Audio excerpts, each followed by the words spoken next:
all time. Don't you love time? I don't you love time? Oke, halo anak-anak.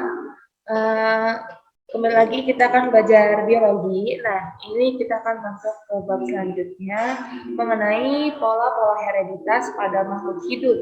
Jadi kita masih sama nih belajar tentang hereditas. Kalau kemarin kita sudah bahas tentang hukum Mendel dan penyimpangan semuanya, dan sekarang kita akan belajar tentang pola-pola hereditas pada makhluk hidup. Kalau makhluk hidup berarti bukan hanya manusia ya, berarti juga ada di hewan, ada di tumbuhan. Oke, jadi sama-sama kita lihat apa saja yang akan kita pelajari. Oke, apa yang akan kita pelajari dari bab ini? Yang pertama ada pautan, pindah silang dan juga gagal berpisah. Itu seperti apa sih maksudnya? Nah, untuk di video ini kita akan membahas tentang pautan terlebih dahulu. Ini dia ya gambaran singkatnya mengenai hereditas pada makhluk hidup. Jadi macam-macam nanti apa yang terjadi pada kromosomnya gitu dan keturunannya bagaimana. Ini juga terdapat pada manusia dengan keturunannya, hewan dengan keturunannya dan juga tumbuhan dengan keturunannya. Oke, yang pertama ada pautan atau linkage. Oke, pautan. Nah, pautan ini dikatakan pautan yaitu peristiwa dua gen atau lebih yang terletak pada kromosom yang sama. Jadi, gen tersebut terletak pada kromosom yang sama dan tidak dapat memisah secara bebas pada waktu pembelahan meiosis. Seperti apa sih gambarannya? Nih, seperti ini. Nah, ini gambarannya kan. Ini kromosom. Nah, kemudian di kromosom ini terdapat gen-gen. Kalau kita pelajari di materi genetik kemarin, bab-bab sebelumnya gen-gennya terletak di mana? Gen-gen terletak pada locus, ya kan? Nah, pada pautan ini si gennya itu terletak berdekatan kromosom yang sama dengan satu kromosom yang sama. Misal ada gen A besar di sini ya, gen A besar di sini. Nah, kemudian dia berpaut dengan gen B besar berdekatan, gitu ya. Nah, ini disebut dengan pautan. Dia tidak dapat misal secara bebas dengan seperti hukum kemarin di Mendel, hukum secara bebas apa? Asortasi. Ya, dia bisa menghilangkan dengan kromosom lainnya, gitu ya. Nah, kalau ini enggak, ini pautan, dia berpaut. Gen yang berpaut dengan gen yang berdekatan di sampingnya dengan satu kromosom yang sama, oke? Nah, pautan ini ditemukan oleh Thomas Hunt Morgan atau Pak Morgan, ya Pak Morgan. Dulu beliau dia meneliti dari hewan apa namanya Drosophila melanogaster atau lalat buah, ya dia mengamati lalat buah sehingga kemudian beliau juga melihat nih, oh ini ternyata gennya berpaut ketika melihat warna mata pada Drosophila melanogaster, gitu ya. Kemudian dia terus apa namanya mencari tahu apa aja sih yang berubah di apa namanya di lalat buah tersebut. Oke, sampai di sini dipahami dulu. Nah, kemudian pautan itu dibagi menjadi dua, ada pautan gen dan juga ada pautan seks. Pautan gen itu atau disebut juga pautan yang terjadi pada kromosom tubuh atau pautan autosomal, autosom. Oke, masih diingat ya, itu juga sudah kita bahas sebelumnya tentang kromosom tubuh ataupun kromosom seks. Ya, jadi pautan ini bisa terjadi di kromosom yang autosom, yang tubuh, bisa juga terjadi di kromosom seks, meiosis. Masih ingat ya, meiosis itu di kromosom seks. Nah, itu dia ya. Jadi mereka bisa semuanya berpaut gennya. Oke, lanjut. Nah, yang pertama ini ada pautan gen. Apa itu pautan gen? Gen-gen yang berada dalam satu kromosom homolog yang sama dan letaknya saling berdekatan. Seperti apa? Nah, seperti ini yang tadi sudah Ibu gambarkan sebelumnya. Di kromosom homolog, ini kromosom homolog, jadi terdapat gen yang berdekatan. Di sini ada gen yang pertama di sini. Kemudian ini berdekatan dengan yang ini. Kelihatan ya. Nah, yang ini, gen yang satu ini berdekatan dengan yang gen 2. Nah, ini dia, berpaut namanya, link, berpaut. Nah, bedanya dengan yang nggak berpaut seperti apa? Ini bisa dilihat perbedaannya ya. Ini yang tidak berpaut. Ya, dia memiliki jarak. Ini bisa berasortasi, bisa bebas, ini kan? Nah, ini tidak, dan gen yang ini juga dia memiliki jarak, tidak berdekatan, jadi tidak berpaut. Jadi yang berpaut itu adalah seperti ini. Oke, berdekatan dalam satu kromosom yang sama. Oke, itu dia gambaran untuk pautan gen. Sekarang kita langsung lanjut saja ke contoh. Oke. Contoh, Morgan, Bapak Morgan tadi sedang mengawinkan nih, Drosophila melanogaster, lalat buah tadi, lalat buah betina dengan warna tubuh kelabu, dengan simbol B besar, dengan sayap panjang V besar, dengan jantan warna tubuh hitam, dengan simbolnya B kecil, sayap pendek, B kecil. Oke, jadi di sini berarti si Bapak Morgan sedang mengawinkan lalat buah betina dengan warna tubuh kelabu, sayap panjang, dan lalat buah jantan warna tubuh hitam, sayap pendek. Ya, di sini dilihat kalau si betina ini didomisili dengan dominan ya, B besar, V besar. Sedangkan yang jantan ini resesif, tubuh hitam, B kecil, V kecil. Oke. Dari hasil persilangan tersebut diperoleh F1-nya seperti apa? Ini B besar, B kecil, V besar, V kecil. Nah, ini dia ya contohnya. Nih, parentalnya dibuat sama dengan konsep di Mendel ya ketika menjalankan. Jadi kita bikin parentalnya dulu. B besar, B besar, B besar, V besar dikawinkan dengan B kecil, B kecil, B kecil, B kecil. Kemudian terdapat genotipnya, genotip B besar, V besar, B kecil, V kecil. Kemudian kita lihat gametnya apa? Ya gametnya ini ya, B besar, V besar, B kecil, V kecil. Setelah kita tentukan gametnya, kita lihat F1-nya disilangkan dengan sesamanya B besar, B kecil, V besar, V kecil untuk F1-nya. Nah, apa sih perbedaan dari hukum Mendel kemarin yang sudah kita bahas dengan pautan? Kalau di hukum Mendel kemarin, kita lihat gametnya, kalau hasil gametnya dari hukum Mendel di hibrid misalnya. Nah, ini kan berarti B besar, V besar, B besar, V kecil, B kecil, V besar, B kecil, V kecil. Itu ya yang untuk di Mendel. Nah, inilah yang dibedakan dengan pautan. Kalau pautan, karena dia berpaut dengan gen yang dekatnya saja, kayak ini berarti dia hanya B besar, V besar saja. Nih, dia berpaut dengan yang berdekatan, berarti gametnya B besar, V besar, B kecil, V kecil. Ini juga B besar, V besar, B kecil, V kecil. Dia hanya yang berpaut dengan yang gennya saling berdekatan. Ya, ini ya. Oke. Lanjut.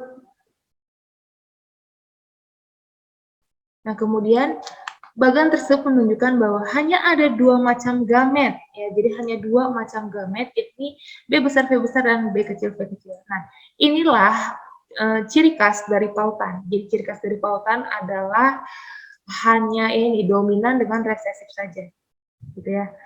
Biasanya seperti itu.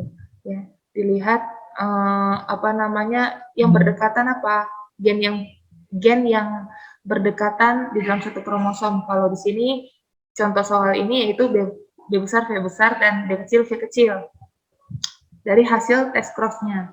Nah, kemudian kita lihat bagaimana hasil F2-nya. Nah, ini dia.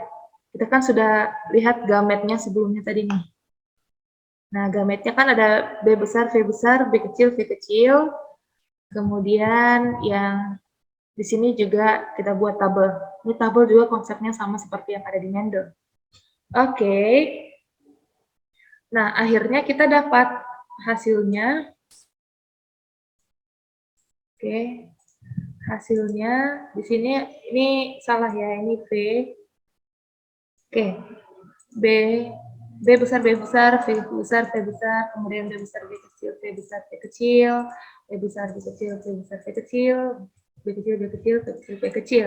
Nah, dari sini kita lihat berarti perbandingan untuk apa namanya, B besar, V besar, dan juga B kecil, V kecil itu berapa? Ya, kita lihat. Berarti di sini lihat 1, 2, 3. Jadi 3:1.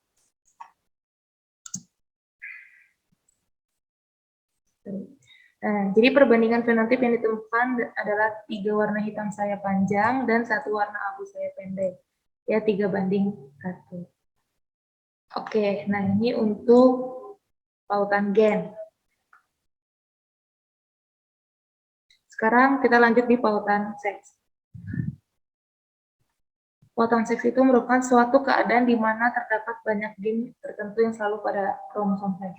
Jadi bedanya hanya itu aja, hanya kalau yang tadi itu terjadi di autosomal, kalau yang ini terjadi di kromosom seks. Artinya pautan seks menyebabkan suatu sifat muncul hanya pada jenis kelamin tertentu. Jadi dia muncul hanya di, kalau nggak betina ya jantan gitu ya, hanya salah satu saja. Jadi pada pautan seks ini juga terdapat 2 jenis nih, ada pautan seks yang X dan yang Y, gitu ya.